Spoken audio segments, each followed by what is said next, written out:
Sud Radio, on est ensemble pour le 10h midi. Évidemment, on vous retrouve pour commenter l'actualité en direct.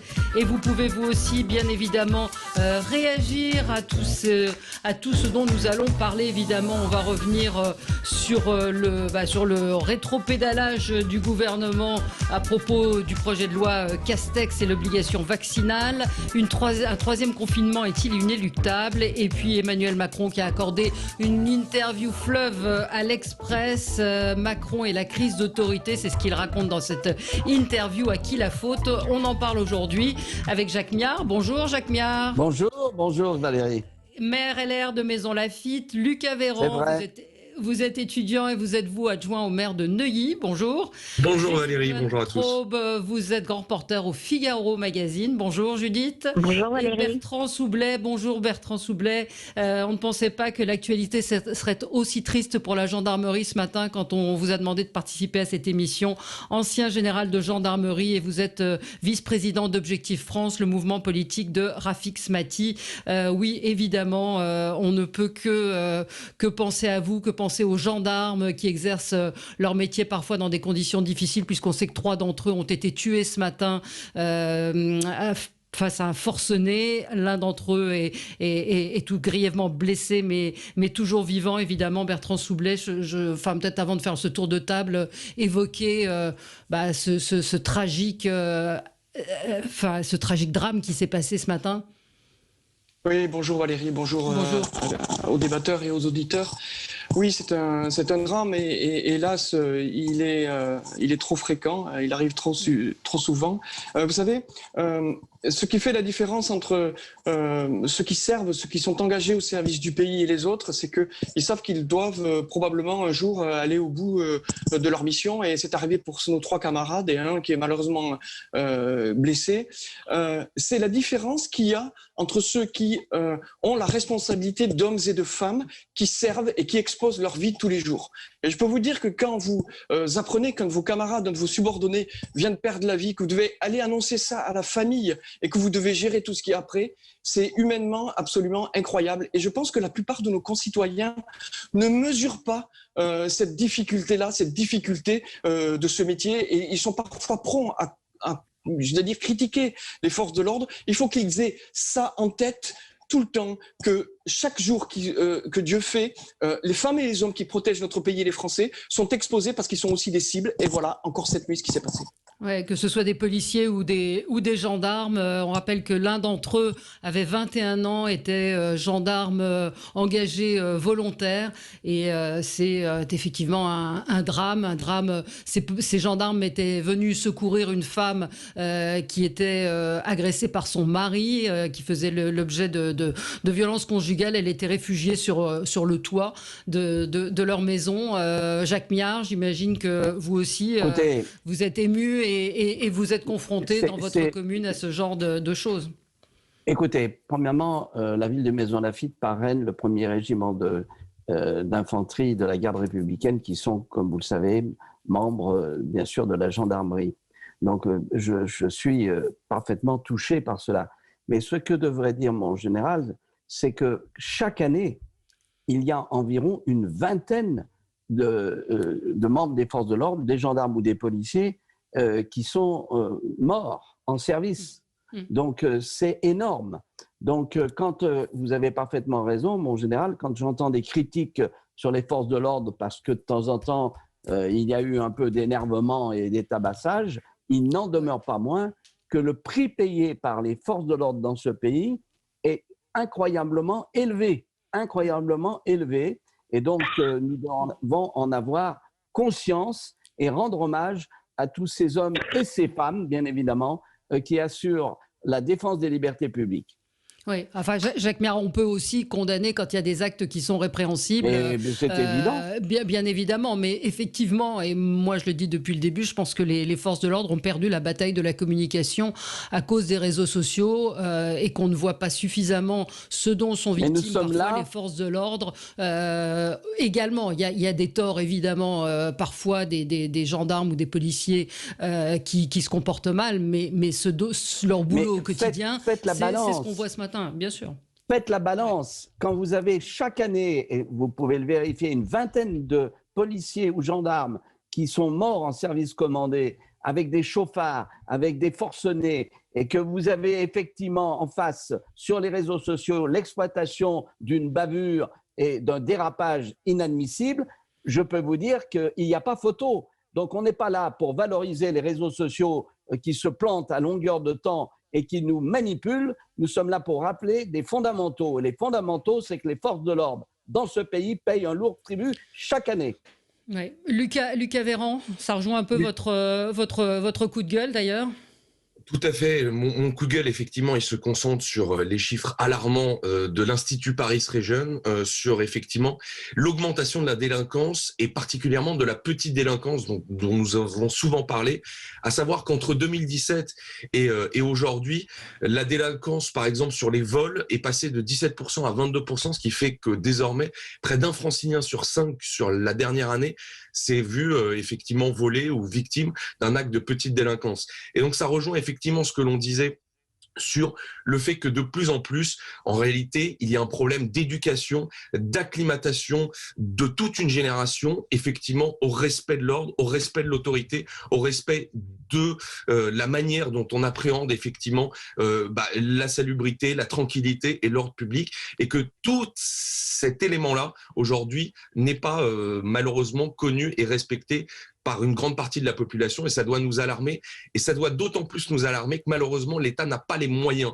n'a plus les moyens et ne veut plus se donner les moyens d'assurer cet ordre. Je pense que chacun, et certainement Monsieur le maire en est témoin, on se retrouve de plus en plus dans un certain nombre de communes à devoir donner des véhicules, à devoir financer des travaux sur des commissariats de police nationale, parce que finalement, il y a un délaissement de l'État sur tout un ensemble de communes et de parties de notre territoire qui n'a pas les moyens de continuer à insister sur cet effort de sécurité qui devrait résister. Est-ce qu'avant de parler de l'État défaillant, on pourrait parler des parents défaillants, parce que cette montée d'incivilité, cette montée de violence, elle est due d'abord à une éducation qui ne se fait pas à la maison. Et de ce point de vue-là, je trouve que les sanctions qui sont évoquées depuis plusieurs décennies maintenant, qui consistent à suspendre les allocations familiales, notamment aux parents défaillants, il faut arrêter d'en parler, il faut le faire vraiment. Et une fois qu'on l'a décidé, il faut s'assurer que les caisses l'appliquent. Parce que souvent, quand par hasard à un endroit c'est appliqué, vous avez les caisses qui disent non, le pauvre ou la pauvre, il a déjà bien des difficultés, on ne va pas en plus lui retirer les allocs. Ben non, c'est plus possible. Là, c'est un autre cas. Il va falloir voir ce qui s'est passé exactement dans le drame de cette nuit. Ah oui, non, je compare pas. Oui. Non, on compare. Mais c'est vrai que Lucas Véran évoquait l'augmentation effectivement de la délinquance, particulièrement en Île-de-France. Mais c'est vrai que la question aussi sera de savoir si cet homme qui était en train de visiblement d'agresser sa femme était déjà connu des services de police. Est-ce que là aussi les choses ont été faites comme elles auraient dû être faites. Bref, je pense qu'il y aura certainement encore des choses à dire. Effectivement, le forcené a été retrouvé mort à côté de son véhicule et l'hypothèse du suicide est privilégiée, bien évidemment. Alors, on me pose la question, il y en a qui me disent... Oui. Valérie, sur ce sujet-là, je voudrais intervenir. Vous dites, il va falloir savoir comment ça s'est passé, etc. Alors, moi, qui était un praticien, qui était sur le terrain, qui a vécu ce genre de situation, c'est toujours facile après de venir donner des conseils, de venir dire ce qu'il fallait faire. Mais là, c'est pas par rapport aux gendarmes. Non, mais dans ces situations-là, ce que je veux dire aux auditeurs, à tout le monde, c'est que dans ces situations-là, on prend parfois des décisions en un quart de seconde parce que c'est la vie des uns et des autres qui est en jeu. Et après coup, quand on est dans le calme, c'est sûr que peut-être qu'on n'aurait pas fait de la même manière, mais c'est toujours très difficile de critiquer ce qu'on a fait en pleine nuit à 4 heures du matin quand il a fallu prendre des décisions à un quart de seconde.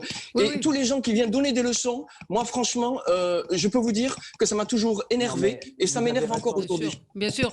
général. Mais ce que juste Jacques Maire, ce que je voulais dire, c'était par rapport à la défaillance. On nous annonce que plein de choses sont faites pour aider les femmes victimes de violences conjugales. Évidemment qu'il y a eu des progrès, évidemment qu'il y a des choses qui ont été faites, mais visiblement, ça ne suffit pas. Il y a des maris violents qui auraient dû être écartés du domicile. Évidemment, on peut refaire l'histoire 100 fois, mais je ne mettais pas du tout l'intervention des gendarmes en cause. Je pense qu'ils arrivent pour une violence conjugale et ils se retrouvent face à un dingue qui est armé et qui leur tire dessus. C'est complètement dingue et on ne peut pas refaire l'histoire. Jacques Miard, pardon. Oui, c'est tout à fait vrai. Je crois qu'il faut se garder de conclusions hâtives. Malheureusement, 3 hommes touchés mortellement, ensuite quelqu'un blessé en plus, c'est assez tragique. Alors, je voudrais juste dire une chose, parce qu'il faut aussi raconter les choses telles qu'elles sont. Vous parlez de femmes battues, c'est une réalité extrêmement grave et triste, mais les statistiques montrent qu'il y a 28% des hommes qui sont aussi victimes de violences. Donc c'est là où il y a un problème majeur. Tout à l'heure, Judith parlait du délitement finalement de l'autorité parentale.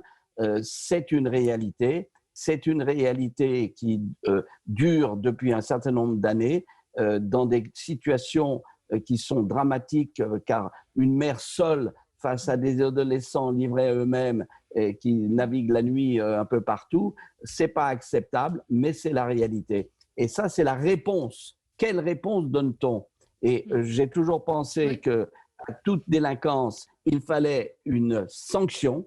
Hein. Je suis convaincu qu'il faudra recréer sorte ce qu'avait fait Braque de la Perrière, l'amiral Braque de la Perrière, où il avait pris des enfants, qu'il les avait encadrés militairement avec une discipline, et il en avait fait des citoyens après. Malheureusement, ça s'est arrêté parce que les armées n'ont pas voulu prolonger cette expérience. Et c'est la seule solution. La prison pour des adolescents, ça ne peut pas marcher, il ne faut pas exagérer, même si, bon. Et ensuite, il faut d'autres encadrements. Et donc, c'est sortir ces enfants du milieu dans lequel ils sont et les mettre dans, je dirais, des sortes d'équipes disciplinées. Hein. Je ne dis pas disciplinaires. Je ne vais pas parler de ce qu'on avait connu dans l'histoire de France, qui étaient les bataillons d'Afrique. Mais il n'en demeure pas moins qu'il faut recréer, hors le milieu où ils sont, dans des équipes soudées, le sens de l'autorité, le sens de la discipline, le sens du respect de l'autre.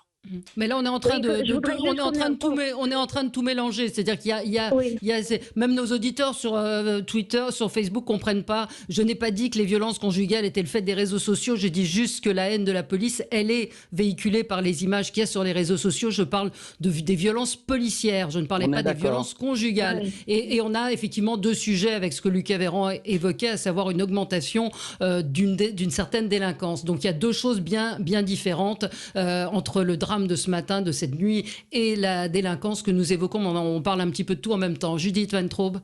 Non, juste pour réagir à ce que Jacques Miard disait, il y a des mères seules qui s'en tirent admirablement au prix de beaucoup d'efforts. Il ne faut pas globaliser. L'explication sociale ne peut pas remplacer la responsabilité individuelle, quelle que soit la difficulté sociale. Et avant de penser à mettre les gamins dans des structures militaires, il faut utiliser des leviers qui sont à la fois accessibles, faciles, et qui peuvent être actionnés de façon temporaire, avant de penser à des solutions aussi radicales. Oui, alors, allez, on va.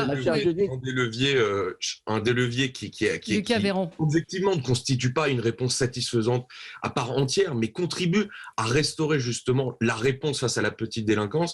C'est par exemple une des propositions de loi qui a été adoptée, qui permettait aux procureurs de recourir à des travaux d'intérêt généraux pour effectivement ces petits délinquants. Non, mais je peux comprendre. Oui, mais ils ne sont pas effectués, Lucas, ils ne sont pas effectués. Pour en avoir discuté avec un certain nombre de personnes, ces travaux d'intérêt généraux ne sont pas effectués. Valérie, ils sont condamnés 3 ans après, en plus, et ils ne sont pas effectués. Non, mais Valérie, il faut regarder les choses telles qu'elles sont. Les travaux d'intérêt général, ça peut concerner que des gens qui ont intégré, je dirais, psychologiquement la sanction. Or, nous avons de multiples cas de jeunes, on va dire des banlieues, qui sont condamnés à des mesures d'intérêt général Et lorsqu'ils arrivent, par exemple, à la caserne des pompiers et qu'on leur dit, ben voilà, il faut que tu rembobines les tuyaux, etc., ils disent non. Et qu'est-ce que vous faites? Rien. Donc ça ne fonctionne pas. Ça ne fonctionne que sur, je dirais, la mère de famille qui a dérapé un jour et qui, on lui retire son permis et on la condamne à des travaux d'intérêt général. Donc ça ne fonctionne que pour celles et ceux qui ont intégré psychologiquement la sanction, ce qui n'est pas le cas d'un certain nombre de délinquants des banlieues, je le dis très clairement. Allez, on se retrouve dans un instant et on continuera le tour de table avec d'autres sujets. Puis on parlera de la vaccination, évidemment, et du pas en arrière fait par le ministre de la Santé hier sur le projet de loi porté par Jean Castex. À tout. Avec vous en direct sur Sud Radio avec Jacques Miard, Lucas Véran, Judith Weintraub et Bertrand Soublet. Nous avons rendu hommage à ces 3 gendarmes qui ont été tués, j'ai envie de dire assassinés cette nuit, parce que quand on attaque des hommes comme ça qui arrivent pour porter secours, on peut parler d'assassinat. L'un des gendarmes a été blessé, le forcené a été retrouvé mort. On va passer évidemment à l'actualité. On va quand même continuer notre tour de table de ce qui a retenu votre attention. Judith Weintraub, c'était un coup de cœur. Oui, un coup de cœur pour la justice et pour un instituteur qui s'appelle Mathieu Fauché, instituteur à Malicornet dans l'Indre, qui a été sanctionné par la rectrice de l'académie de l'Indre parce qu'il avait consacré 7 heures de cours au mois de janvier 2017, 7 heures sur une centaine d'heures de cours, à faire étudier à ses élèves des textes bibliques, de l'Ancien Testament, des évangiles, tout ça pour leur expliquer ce que pouvait être la justice, le respect des croyances des autres. Et la rectrice avait trouvé que c'était du prosélytisme religieux. Elle l'avait suspendu 4 mois et ensuite elle l'avait déplacé d'office. Elle a été condamnée une première fois par le tribunal administratif qui a donné raison à l'instit. Elle a fait appel et là c'est définitif. En appel, le tribunal administratif de Bordeaux a donné raison à l'instituteur. Je trouve ça tant mieux pour lui d'avoir belle pugnacité, parce que se battre comme ça contre l'institution dont on dépend, c'est extrêmement compliqué et ça montre que l'éducation nationale a encore de gros progrès à faire en interne sur le soutien à apporter aux instituteurs. Elle doit les soutenir et non pas couper la branche, scier la branche sur laquelle ils sont assis. Il était hier chez Philippe David, il était sur Sud Radio. Vous pouvez réécouter sur le YouTube de Sud Radio cette interview. Jacques Miard, c'est un coup de gueule. Oui, c'est un coup de gueule contre la Chine. Parce que nous avons appris récemment que la Chine avait décidé de vacciner la population avec un vaccin pour lequel elle n'avait pas les résultats, je dirais, préliminaires de son efficacité ou non. Je trouve ça véritablement scandaleux. Mais ça vous étonne ? Ça montre que la Chine, en réalité, est devenue cynique. Et, oui. Totalement, oui, elle l'a toujours été. Cher Jacques Miard, elle l'a toujours été. Et pour avoir négocié avec eux plusieurs reprises, notamment des accords de protection des investissements, et avoir demandé quelques temps après où en était l'application des traités et des accords que nous avions signés, on m'a répondu à l'ambassade, eh bien c'est très simple, ils ont pris l'entreprise française qui avait réclamé l'application de l'accord, ils l'ont foutu dehors. Donc on a affaire à des gens qui sont véritablement cyniques. Mais cette affaire de vaccin, d'utiliser, de forcer la population à être vaccinée, alors même que les Chinois eux-mêmes, les autorités chinoises n'ont pas les résultats préalables des tests, je trouve ça assez incroyable. Donc, on a encore la chance d'être dans un pays, en France, où malgré un certain nombre d'incohérences du gouvernement, on n'en est pas là, heureusement. Oui, avec un peu de retard même, quand on voit que d'autres pays ont déjà donné leur accord et qu'on attend... Oui, mais là il s'agissait d'un vaccin pour lequel les autorités chinoises n'avaient pas la certitude qu'il fonctionnait. Et donc ça, c'est quand même assez étonnant qu'on arrive à véritablement... Il y a certains gouvernements qui considèrent la population comme des cobayes. Voilà. Oui. Bertrand Soublet, vous vouliez faire un coup de gueule également, et je crois que Lucas Véran va compléter parce que ça concerne les drones. Oui, c'était un coup de gueule. Un coup de gueule contre la décision du Conseil d'État de suspendre l'utilisation des drones pour la surveillance des manifestations.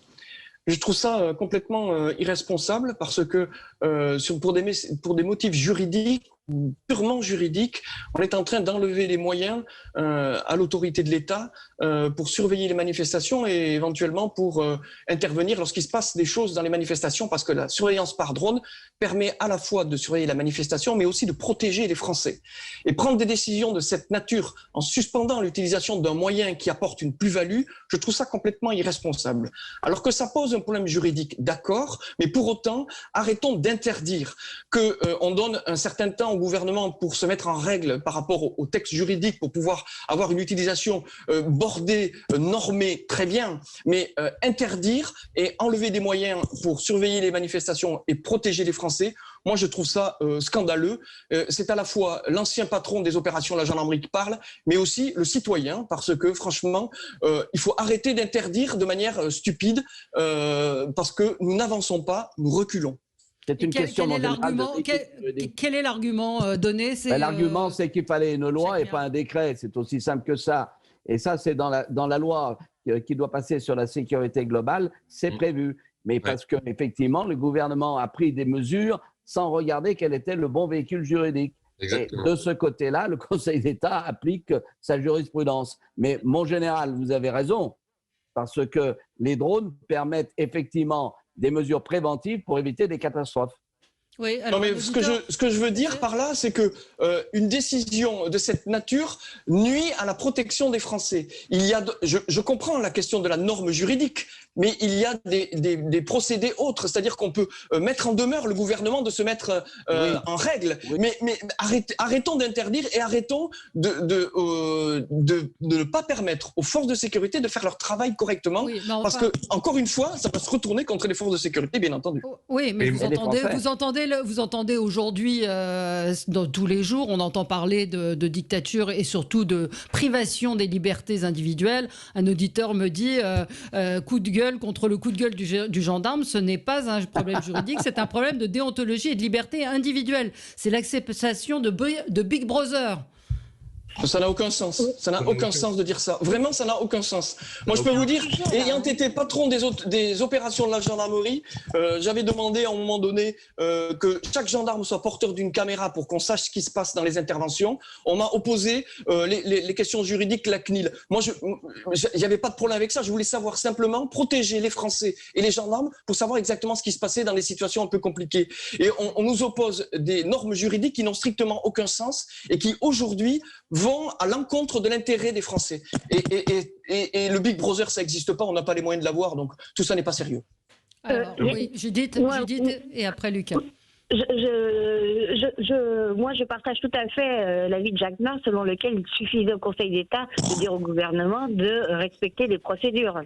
Ça pose le problème de la compétence gouvernementale, sur lequel je pense qu'on va revenir à l'occasion de plusieurs sujets. Mais cela dit, le Conseil d'État, il est bien moins jaloux des libertés individuelles quand il est saisi par exemple, les professions de la culture, les restaurateurs, enfin toutes les professions auxquelles on a imposé une fermeture administrative. Là, pour le coup, il ne trouve rien à dire. Donc, est-ce qu'il a sauté sur l'occasion pour dire oui, je défends les libertés en prenant une décision qui est effectivement complètement disproportionnée par rapport à l'objet, parce que moi, je ne vois pas la différence entre un drone et une caméra de vidéosurveillance, si ce n'est peut-être l'efficacité, parce qu'un drone est plus efficace. Donc là le Conseil d'État s'est racheté à bon compte une réputation de défenseur des libertés publiques. Oui, bon, enfin c'est assez souvent le cas aussi, non? Le Conseil d'État est... non, je vous dis, toutes les mesures prises pour des raisons sanitaires, il a accepté. Oui. Il y a Valérie, il y a la nécessité de revoir aujourd'hui un certain nombre d'états de droit qui sont inadaptés. Et j'avais fait un papier qui s'intitulait « État de droit, état d'impuissance ». Et donc, il faut revoir ça de manière très calme. Mais il est vrai aujourd'hui qu'on est enserré dans des normes juridiques qui vont à l'encontre des libertés publiques et qui privilégient parfois soit des terroristes, soit les assassins. Et c'est là où il y a un problème. Mais c'est une ligne de crête. Les libertés publiques, on est tous pour, mais la première liberté, publique, c'est d'aller et venir en toute sécurité sur le territoire national. Et là, l'état de droit est un peu impotent. Lucas Véran, vous vouliez pas... Non, et bien évidemment, il y a une deuxième dimension, ce qui est bien sûr la proportion, c'est-à-dire que toute avancée en matière de maintien de l'ordre se justifie par rapport à un contexte. Et quand vous avez quasiment depuis 2 ans aucun commerçant qui peut réaliser son travail parce qu'il y a des manifestations, parce qu'il y a des gilets jaunes, parce qu'ensuite il y a une épidémie, parce que énormément de choses, eh bien oui, effectivement, on est obligé d'analyser quelque chose qui effectivement améliore le travail des forces de l'ordre à la lumière de ce contexte-là où finalement il n'est plus vivable d'être commerçant, il n'est plus vivable d'être riverain dans le cœur de Paris depuis quasiment 2 ans. Et bien sûr, le Conseil d'État est dans son rôle de rappeler au gouvernement qu'il doit effectivement respecter une loi et non pas prendre cette mesure-là par voie décrémentale. C'est pour ça qu'il y aura un article 22, mais issu, lui, d'une proposition de loi de la sécurité globale. Mais c'est vrai que, et je suis d'accord avec Judith Weintraub, le Conseil d'État, mais c'est souvent le problème en réalité avec la jurisprudence administrative et même les sages du Conseil constitutionnel, répondent d'autres finalités que seulement juridiques et utilisent des mobiles que sont les articles de la Convention de la Déclaration des droits de l'homme et du citoyen, vraiment à géométrie quelque peu variable et souvent au détriment des moyens de la police pour faire régner l'ordre. Allez, on va marquer une petite pause et on va se pencher sur ce projet de loi de Castex qui faisait polémique hier, on l'a évoqué, et on a vu le ministre de la Santé hier aux 20h de TF1 rétro-pédaler assez rapidement. On y revient dans un instant. À tout de suite. Avec vous sur Sud Radio pour le 10h midi, on est en direct, on est ensemble avec vous. Vous pouvez évidemment réagir à nos débats 0826 300 300. Donc hier, on a vu le ministre de la Santé aux 20h de TF1 venir apaiser la polémique face au projet de loi Castex. On en parle avec vous, avec Judith Weintraub, avec Lucas Véran, avec Jacques Miard et avec le général Bertrand Soubelet. Donc ce texte que nous avions évoqué ici même, selon le Premier ministre, visait à subordonner les déplacements des personnes, leurs accès aux moyens de transport ou à certains lieux, ainsi qu'à l'exercice de certaines activités, à la présentation des résultats d'un test de dépistage établissant et donc y compris à l'administration d'un vaccin, ce qui consistait dans les faits à dire qu'il faudrait être vacciné et que ce serait une vaccination obligatoire. Donc le ministre de la Santé a dit que ce texte ne serait pas appliqué pas avant la fin de la crise. Donc Judith Weintraub, politiquement, c'est ce qui s'appelle éteindre un incendie ? Non, c'est ce qui s'appelle reculer en race campagne. La séquence est entièrement affligeante et à de multiples points de vue. D'abord, pourquoi faire ce texte en parlant de rendre, dans les faits, comme vous le disiez, obligatoire un vaccin dont les fabricants, les promoteurs nous expliquent qu'il ne garantit pas l'immunité. C'est-à-dire, les labos vous disent, on ne sait pas encore si, une fois vacciné, vous ne serez plus contaminant. Donc, excusez-moi, ça serait la première condition pour éventuellement réfléchir, je dis bien commencer à réfléchir à rendre le vaccin obligatoire. Il y a des vaccins obligatoires en France, il y en a 11, je trouve ça très bien, je trouve même que c'est la meilleure chose qu'ait faite Agnès Buzyn lorsqu'elle était ministre de la Santé. Donc, erreur technique. Par ailleurs, sur les tests négatifs, Olivier Véran lui-même passe son temps à nous expliquer que ça ne veut rien dire, en gros, que c'est pas une garantie d'immunité. Donc, sur ces deux incertitudes scientifiques, on fait un texte sur lequel on décrète l'urgence, c'est-à-dire on restreint le débat parlementaire. Et on le retire en expliquant que c'est la faute à la méchante Marine Le Pen qui a fait croire que ce qu'il y avait dans le texte pouvait attenter à la liberté, alors qu'à peu près toutes les oppositions de gauche, de droite, le Conseil d'État lui-même, pour une fois, avait remarqué que quelque chose n'allait pas dans la liberté. Enfin, j'ajoute que, à part les aspects que vous avez cités sur le vaccin et sur le test négatif, il y en avait un autre extrêmement inquiétant, c'était celui qui permettait au gouvernement, dans les futures crises sanitaires, de ne pas faire voter d'état d'urgence pour appliquer des mesures d'urgence, c'est-à-dire de faire entrer les mesures d'urgence dans la loi. Et ça, c'est gravissime. Donc recul en race campagne, Jacques Miard ? Écoutez, je vais vous dire, c'est les têtes à queue permanents de ce gouvernement. Vous avez un président de la République qui vous dit il y a quelques jours, bien sûr, la vaccination ne sera pas obligatoire, ce qui était assez subtil parce qu'il fallait éviter de braquer nos concitoyens et les inciter, bien sûr, à se vacciner dès que possible.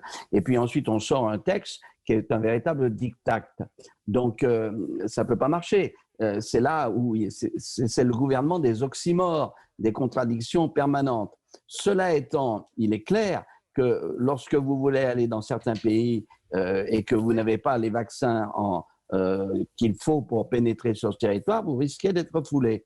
Donc, il y aura un problème à terme, mais ce n'est pas comme ça qu'on le traite. Et c'est de la pédagogie, il faut regarder ça, il faut être sûr que ces vaccins vont être efficaces, parce que pour l'instant, on vous dit, bon, au bout de 6 mois, on ne sait pas. Donc, il y a quand même beaucoup d'interrogations. Et surtout, mettre ça dans un projet de loi, alors même que le président de la République avait dit quelques jours auparavant, ce ne sera pas obligatoire, alors là, les bras nous en tombent. On a affaire vraiment à des amateurs ou à des gens qui ne lisent pas les textes qu'ils présentent au Conseil d'État et qu'ils les posent sur le bureau de l'Assemblée nationale. Donc, c'est pas sérieux. La question de savoir pourquoi avoir fait un premier projet d'examen en procédure accélérée entre Noël et le jour de l'an de ce texte. Non, mais c'est totalement imbécile. C'est totalement imbécile. Ni vu ni connu, oui, c'est un peu ça. C'est voilà. C'est un peu de la vieille politique. Non, de toute façon, je vais vous dire, ce gouvernement est totalement dans la main des technocrates. Alors, les gens sortent des textes, mais visiblement, on n'en voit pas. L'étude d'impact a dû être bâclée, c'est pas possible. Ouais. Lucas Véran, et c'est vrai que ce qu'évoquait Judith Weintraub, à savoir l'excuse de dire c'est Marine Le Pen, c'est le grand méchant loup qui a lancé cette polémique, toutes les oppositions se sont inquiétées de cet article, Lucas Véran.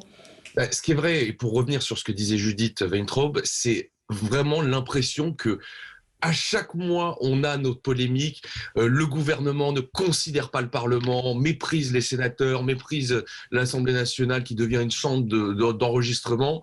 Il se présente dans le débat public. On a retenu la leçon et le mois d'après, un nouvel événement qui tente à considérer, à confirmer que ce gouvernement ne considère pas le travail parlementaire. C'était le cas, par exemple, avec, vous savez, la proposition de loi sécurité globale dont ils avaient proposé de confier la rédaction à un comité Théodule hors chambre parlementaire. C'est encore une fois, effectivement, ici le cas, avec le fait de priver le Parlement de l'exercice de ses prérogatives lorsqu'il s'agira de voter un état d'urgence. Un état d'urgence n'est pas rien, c'est un régime privatif d'énormément de libertés. Ne pas voir le Parlement associé au choix, à ce choix-là, effectivement, c'est à mon avis assez interpellant. Et finalement, je pense qu'il faut que l'ensemble de l'opinion publique se saisisse de la question de quel Parlement on veut, de quel Parlement doit-on, qu'est-ce qu'on doit attendre du Parlement. Alors pour ça, il faut changer le président de la République parce qu'il méprise effectivement les corps intermédiaires. Non, mais c'était le cas déjà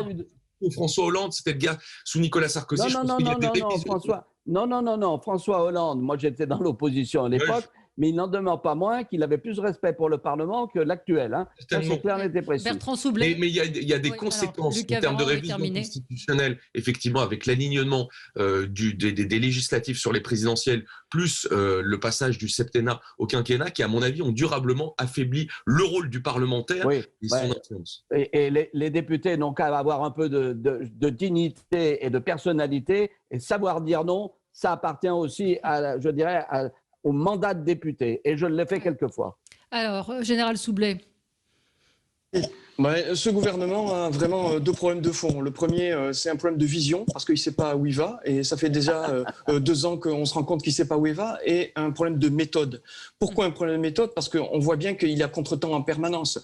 Moi, je prends 3 exemples. Donc cette fameuse loi qui arrive, à mon avis, dans le mauvais tempo, plus le référendum sur le climat, plus le Beauvau de la sécurité, tout ça, franchement, n'a pas beaucoup de sens. Et je suis absolument d'accord avec ce que dit Judith Weintraub, c'est que moi, ce qui me choque dans ce projet de loi, c'est pas tellement l'histoire de la vaccination, parce que là, ils seront obligés et ils sont obligés de faire marche arrière.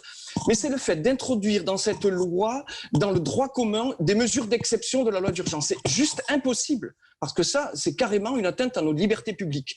Et c'est marrant parce que tout le monde se focalise sur la question de la vaccination, mais c'est pas ça le plus dangereux. Le plus dangereux, en effet, Judith l'a dit, c'est d'introduire dans le droit commun les mesures d'exception de la loi sanitaire. Mais c'est pas possible. Les députés ne peuvent pas accepter ça. Et je pense que, heureusement, si ça passe comme ça et si au Parlement la discussion arrive sur ce terrain-là, que le Conseil constitutionnel interviendra pour faire en sorte que cette disposition soit supprimée de cette loi. Oui. Et d'ailleurs, même des députés En Marche étaient vent debout. Hein. Véran a pointé le doigt sur Marine Le Pen pour éviter de dire que dans sa propre majorité, ça tanguait, et sérieusement. Oui. Mais le texte va revenir. Oui, une fois passé la crise sanitaire. Donc, oui, on a du temps, hélas. Mais il y a quand même, il est quand même prévu d'être examiné ce projet de loi, non ? Écoutez, Véran dit une fois passé la crise sanitaire. Mais quel est l'intérêt ? Enfin, là aussi, c'est normalement l'ordre du jour. C'est prévu entre le 19 et le 21 janvier.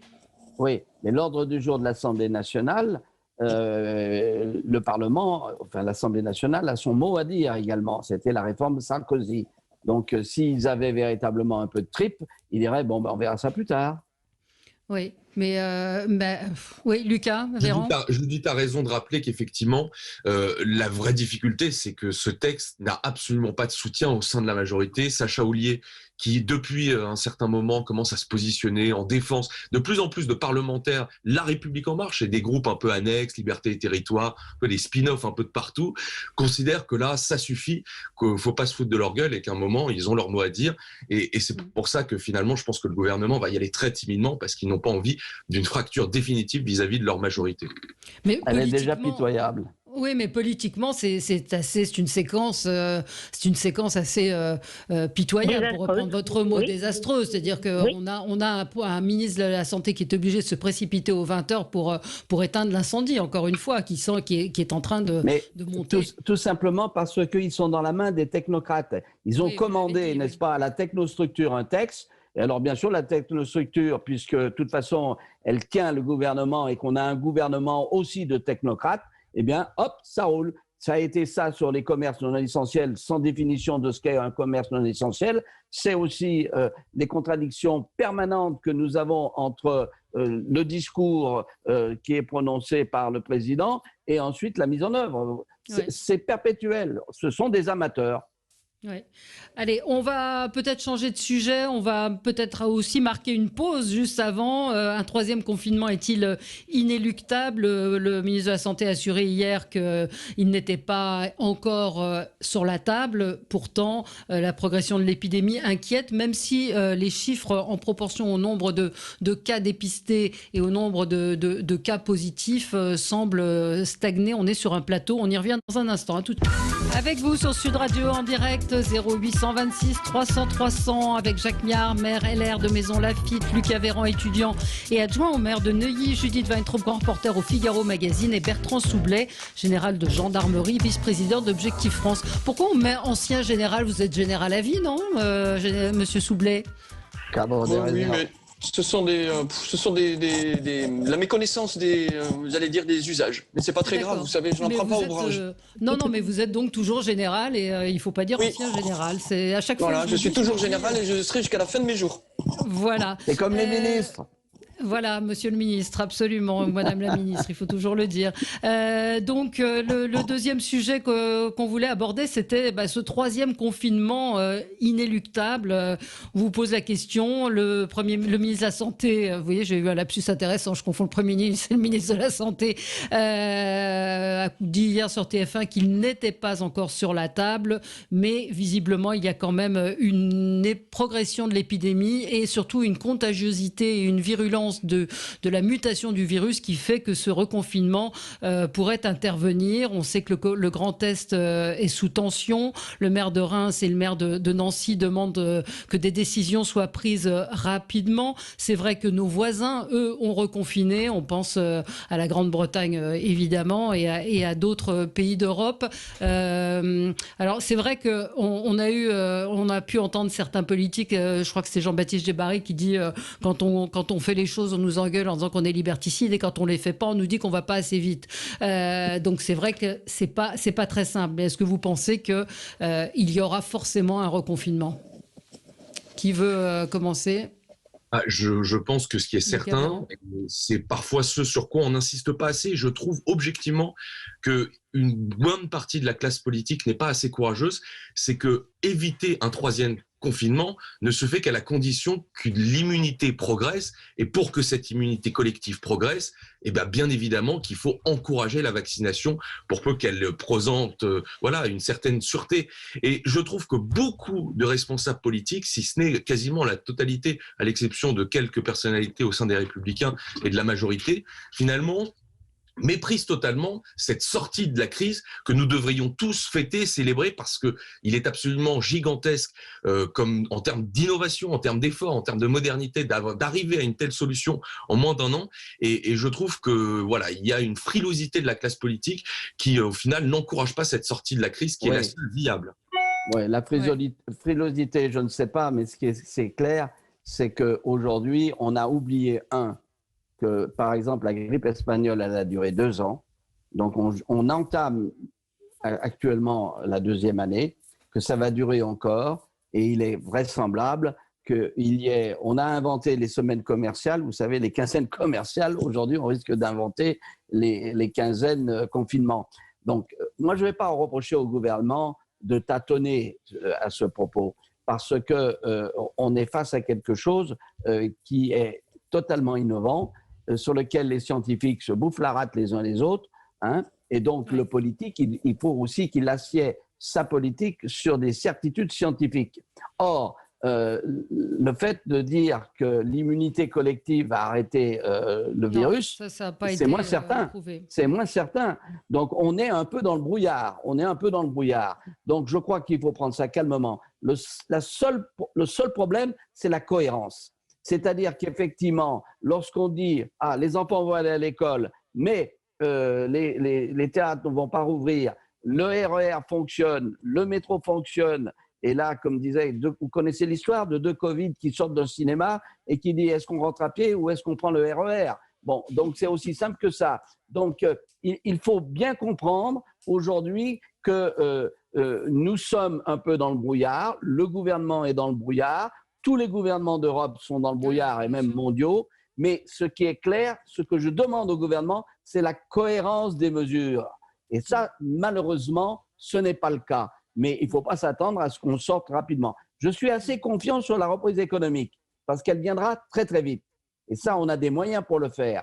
Ce qui malheureusement sera... Ça va être dur pour certains. Non. Je suis convaincu qu'avec des investissements puissants et qu'on peut financer en sortant des critères de Maastricht, on peut y arriver, et des carcans. Je suis convaincu de ça. En revanche, ce qui risque de se passer entre-temps, c'est malheureusement des gens désespérés. Et ça, c'est un point majeur. C'est la désespérance des Français. Et il faut leur donner, effectivement, le plus possible, une voie de sortie qui est presque spirituelle et intellectuelle. Sauf qu'elle est compliquée, elle est très compliquée à donner, cette sortie. Judith Weintraub.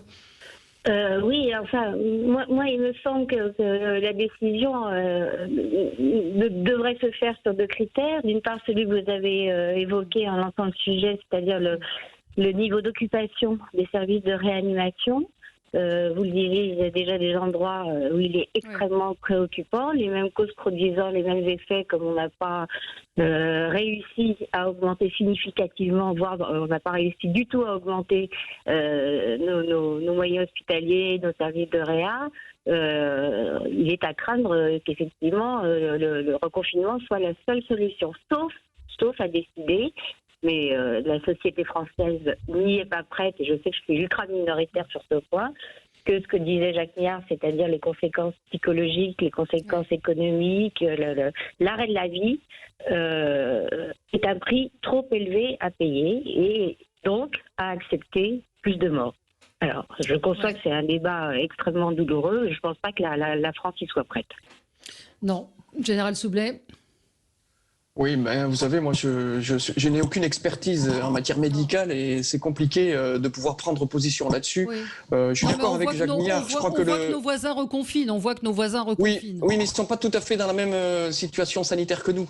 Donc, je crois qu'il ne faut pas tirer sur l'ambulance non plus. Moi, je suis toujours, je suis assez souvent en désaccord avec le gouvernement, mais sur ce sujet-là, je pense que, hormis les questions de cohérence qu'a soulevé Jacques Millard, il n'y a pas grand-chose à dire. Ce que je vois aujourd'hui, c'est que il y a un certain nombre de petits patrons de commerce, de restaurateurs, qui sont au bord du gouffre financier et au bord du gouffre psychologique. Ça, c'est extrêmement important. Ça, oui, il y a aucun doute là-dessus. Après, sur les décisions de confinement ou pas de confinement, très honnêtement, je pense que c'est pas anecdotique parce que ça sera jamais que le 3e et les Français s'y préparent. Mais soyons attentifs à ceux qui aujourd'hui sont en très grande difficulté, notamment nos petits patrons, le milieu de la culture, certains commerces qui probablement ne rouvriront jamais. Et c'est ça, moi, qui m'inquiète beaucoup plus que le reste. Oui, mais c'est ce que disait Judith Weintraub. Ça veut dire que quand on a dit ça, qu'est-ce qu'on fait? C'est-à-dire, on dit, on décide qu'on laisse le virus se propager et on accepte un certain nombre de morts. C'est ça la réponse à ne pas laisser mourir les commerçants et tous ces Français qui sont effectivement dans une immense détresse psychologique. Il n'y a pas d'autre solution. L'alternative, c'est celle-là. Lucas Véran. Oui, mais alors, il y a deux dimensions déjà sur cet aspect-là, c'est-à-dire d'arbitrage finalement entre des choix. Il y a des travaux assez intéressants dont Nicolas Bouzou s'est fait beaucoup le relais, qui considérait que finalement, c'était un faux débat parce que si on acceptait finalement d'augmenter le nombre de morts, il y aurait des externalités très négatives en matière économique et il faut juger l'impact, si vous voulez, le panorama négatif d'une crise comme celle-ci à l'aune de 3-4 ans et pas, si vous voulez, par bribes de 6 mois. Première chose. Deuxième chose, la vraie question sur laquelle nous devrions tous discuter en réalité, plus que de savoir si ce 3e confinement sera, c'est s'il est, est-ce qu'il sera respecté? L'impression que nous avons et que j'ai de plus en plus, et je pense que monsieur le maire peut en être témoin également, c'est que malheureusement, il y a un desserrement très clair de la bribe, de l'observation de ces mesures-là. Et je pense qu'en plus de ça, effectivement, les policiers ont peut-être d'autres priorités et ne s'astreignent pas avec autant de rigueur à réaliser les contrôles, qu'objectivement, si c'est juste pour faire des effets d'annonce qui ne sont absolument pas assortis de faits, si c'est pour obliger les gens à faire des auto-attestations, c'est l'État Léviathan qui impose, si vous voulez, des choses, la très bonne tribune de David Linard sur ce sujet-là, finalement, quelle réalité, dans les faits, à mon avis, de plus en plus faible, et c'est ce à quoi il faut réfléchir. Oui, enfin, il faut voir, vous avez raison, mais il faut voir mesure par mesure. Quand vous fermez des commerces, il n'y a aucun risque qu'ils bravent la loi en ouvrant, ou à peu près aucun. Les quelques-uns qui l'ont fait pour protester justement contre l'incohérence des décisions, ils ont été condamnés et puis finalement, ils ont fermé. Ou alors, quand par miracle le tribunal leur a donné raison, je pense aux libraires avec le Conseil d'État. Simplement, il y a une autre mesure globale qui, elle, je suis d'accord avec vous, est de moins en moins respectée, c'est le couvre-feu. Le couvre-feu, moi je connais des tas de gens, alors évidemment des jeunes qui vont dormir les uns chez les autres pour pas être attrapés au-delà de 20 heures dans les rues, mais pas que. Oui, non, pas que. Mais globalement, et c'est ce qui ressort quand même des sondages, les Français sont relativement d'accord avec les mesures qui ont été prises. Et ils en demandent plus, mais il faut voir leur comportement après. Oui, mais est-ce que c'est la majorité? Je ne sais pas, il se passe quoi à Maison Lafitte? Le couvre-feu est respecté? Non, mais écoutez, on a à Maison Lafitte... commissaire de police vient de me signaler que l'ordre règne, c'est une formule que j'adore, absolument. Tout simplement parce que, on a la chance également aussi d'avoir, je dirais, une population qui est responsable et qui se sent concernée. Lorsque je suis en ville, je peux vous dire que j'ai vu pratiquement personne sans masque, ça c'est clair.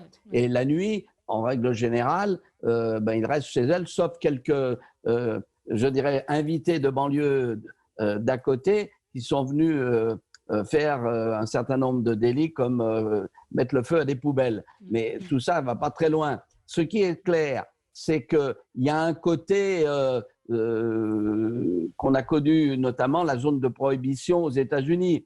Lorsque, effectivement, on me dit « Ah bah tiens, on peut faire une partie, aller dans un arrière de restaurant pour dîner ensemble, etc. », les bras m'en tombent. Cette espèce de volonté de braver la loi parce que ça donne un petit stimulus érotique, je suis absolument stupéfait non pas de l'indiscipline, mais de l'imbécilité des gens.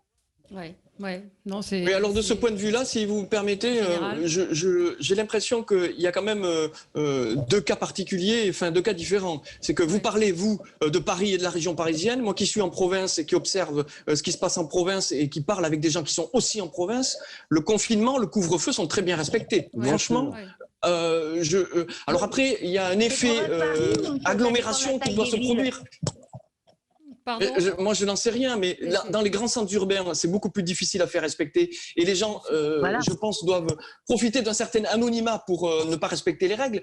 Mais partout ailleurs, c'est-à-dire dans 90% de la France, les choses sont respectées. Vraiment. Oui. Allez, en règle générale, nous sommes un peuple moins indiscipliné que les réseaux sociaux le rapportent. Absolument. Le rapport. On se retrouve dans un instant. On va évoquer l'interview, l'entretien accordé par le président de la République au magazine L'Express. Il évoque une crise d'autorité qui touche la politique, mais aussi la science. À qui la faute, cette crise d'autorité? À tout de suite. Je crois que vous avez une idée, Jacques Miard.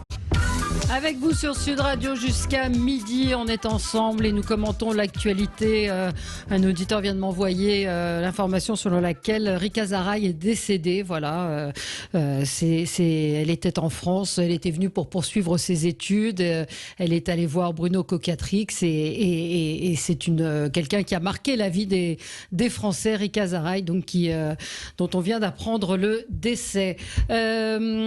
Plus sans transition, comme on dit, Macron et la crise d'autorité, à qui la faute? Donc c'est un entretien, certains auditeurs disent mais il n'a rien d'autre à faire que d'accorder un entretien qui fait à peu près 5 pages dans l'Express.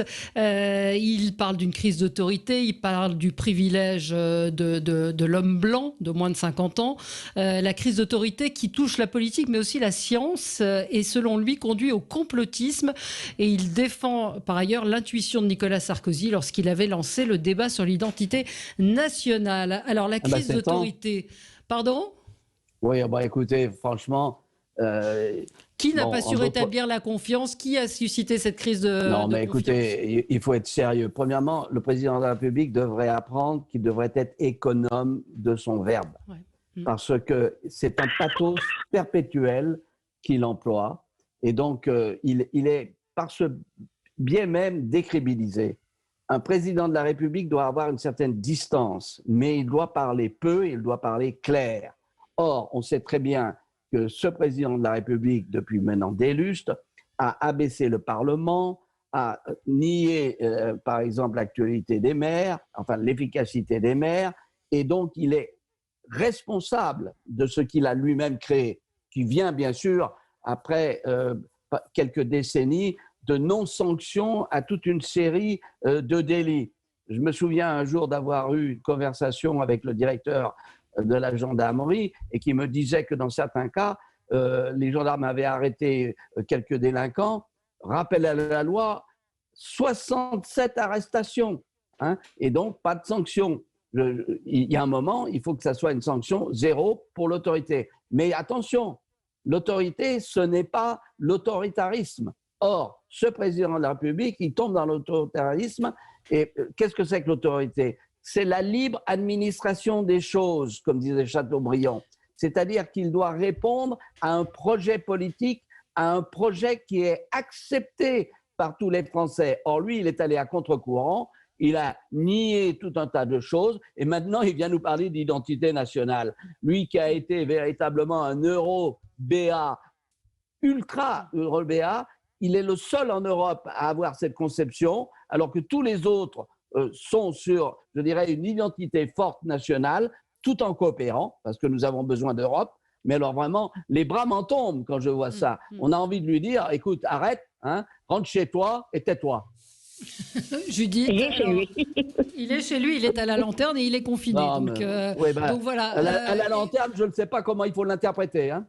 Oui, ça a été de nombreuses fois évoqué. Crise de l'autorité. Alors peut-être demander Général Soublet sur l'autorité, cette crise. Il y a une crise d'autorité. Le président de la République dit qu'elle touche la plupart des pays, que c'est une crise l'horizontalité, qu'on n'accepte plus la verticalité. C'est un constat qu'il fait. Est-ce que vous le partagez et est-ce qu'il en est responsable, comme l'évoque Jacques Miard ? Écoutez, moi je pense que le président de la République n'est pas le mieux placé pour parler de l'autorité. Parce que je ne suis pas persuadé qu'il en ait une conception saine. En réalité, moi j'ai passé toute ma vie à exercer l'autorité, ça a été mon métier. Ouais. Donc je crois pouvoir en parler. J'ai même écrit un livre qui s'appelle « Sans autorité, quelle liberté ?»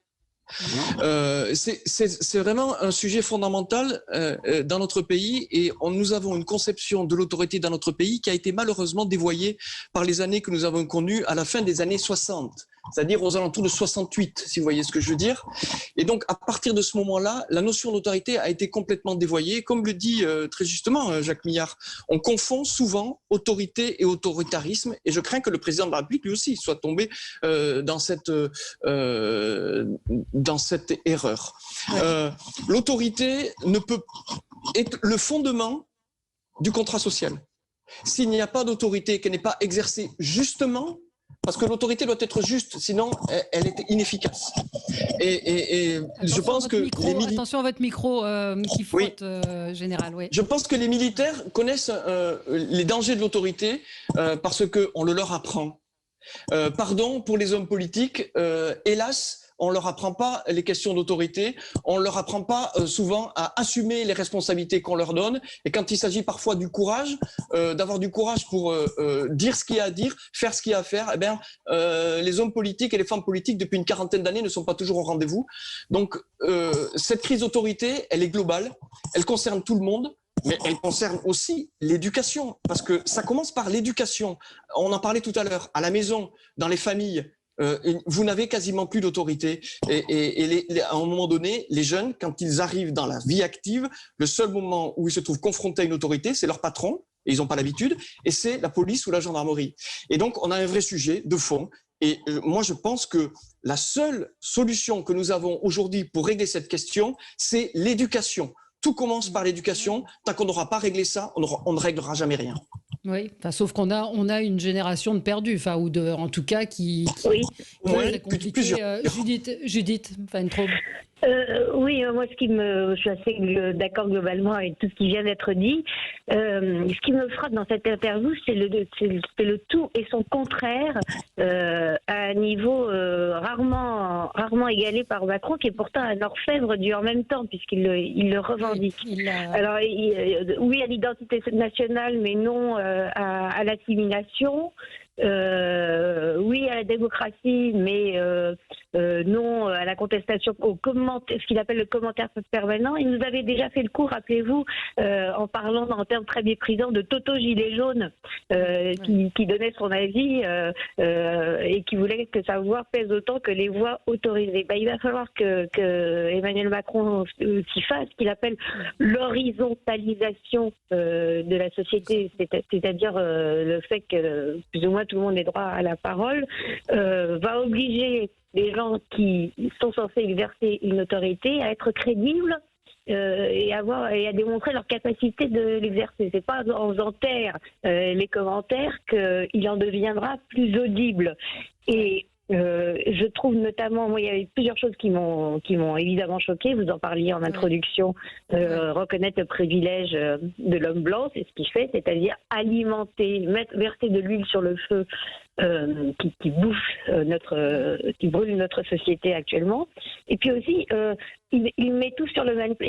À aucun moment, il n'examine sa propre responsabilité dans la situation. Il parle au début de l'interview de tous ces grands changements qui ont traumatisé la société française, en parlant de la mondialisation. Donc c'est vrai qu'elle a eu des conséquences économiques parfois heureuses. Moi, je pense que plutôt majoritairement heureuses. Je sais que je suis minoritaire sur ce point, ou malheureuses, mais on ne peut pas dire que les conséquences économiques de la mondialisation sont à mettre sur le même plan que ce qu'il appelle la fin de l'histoire du progrès éducatif. La fin de l'histoire du progrès éducatif en France, c'est quoi ? C'est la démission de l'éducation nationale, ces crises de folie pédagogistes à la suite de Philippe Perrieux. C'est une politique volontaire qui a consisté à dire, puisque ces enfants viennent d'un milieu moins privilégié, on va abaisser le niveau au lieu de montrer la même exigence. Parce que la République, en fait, c'est une version complètement pervertie des droits et des devoirs. On n'a pas on a le droit à l'égalité juridique, égalité des droits. On a le droit à une éducation de qualité quand on est en France. Voilà ce à quoi on a le droit. Et de ça, les responsables politiques sont comptables. Oui, un auditeur à l'instant nous dit dire tout et son contraire lui permet de créer une division de la société qui lui est favorable. Effectivement, il parle là aussi de la victimisation, de cette situation victimaire. Non, il est décrédibilisé.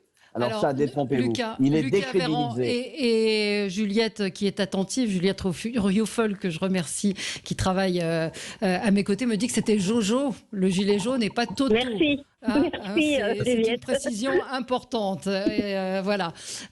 Lucas Véran, vous a pas entendu. Non, je pense que l'enfer est pavé de bonnes intentions. Et Emmanuel Macron, au début et même lors de sa campagne 2017, a vraiment cru à l'importance de l'horizontalité dans l'élaboration des politiques publiques.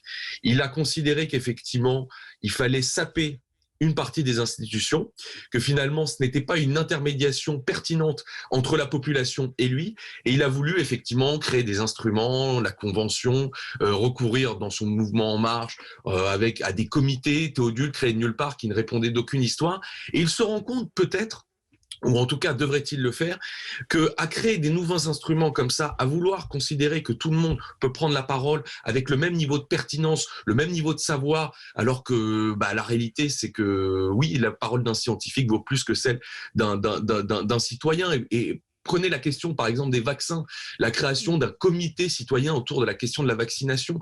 Moi, je ne suis pas d'accord pour que Jean-Michel ou Jojo, le gilet jaune, si je dois reprendre son expression, qui n'est pas méprisante à mon endroit, mais m'explique quels doivent être les tenants et les aboutissants de la vaccination. Donc, je pense que cette question de l'autorité, elle s'accompagne aussi d'un roi ubu un peu technocratique qui pense effectivement créer des instruments de participation, de concertation, qui s'avèrent, et c'est de le cas, c'était Ségolène Royal qui avait initié ça en Poitou-Charentes. Toutes les études vraiment détaillées montrent que ces instruments de participation ne sont pas pertinents, font participer bien plus des gens, ne créent pas de participation spontanée de la part des citoyens. Donc moi, j'aimerais juste qu'on relégitime nos institutions, parce que c'est tout simplement la relégitimisation de la démocratie représentative. Car si vous remettez en cause, comme il l'a fait, la démocratie représentative avec des députés qui soient des députés et pas des députés hologrammes, eh bien là, vous recréez effectivement un sens à l'action commune. Et il faut avoir un projet, parce que le grand drame de M. Marabout à l'Élysée, c'est qu'en réalité, il a fait une campagne électorale sur des slogans et qu'il n'y avait derrière aucune étude sérieuse. C'est ça qui est dramatique. Voilà. Je voudrais vous lire le message de Michael qui n'a rien à voir, mais quand même, merci au personnel EHPAD, hospitalière et à domicile pour avoir sacrifié quelques mois de leurs années 2020 sans voir leur famille pour s'occuper de nos anciens et qui vont encore faire un sacrifice pour passer Noël avec les personnes âgées. Des personnes âgées qui vont se retrouver pour un grand nombre d'entre elles seules en EHPAD. Et on a une pensée pour tous effectivement tous ces infirmiers, tous ces aides-soignants, tous ces personnels qui accompagnent nos aînés et qui sont des gens qui sont d'un dévouement que je tiens à saluer ici. Voilà, ça conclut cette émission aujourd'hui. Merci à vous. Passez un bon Noël. Nous, on sera là Noël à tous. On sera là demain pour avec Christophe de Chavannes à 10h et puis une petite rétrospective de cette année entre 11h et midi. Merci à vous. Bonne journée sur Sud Radio. Dans un instant, c'est Philippe David qui sera avec vous.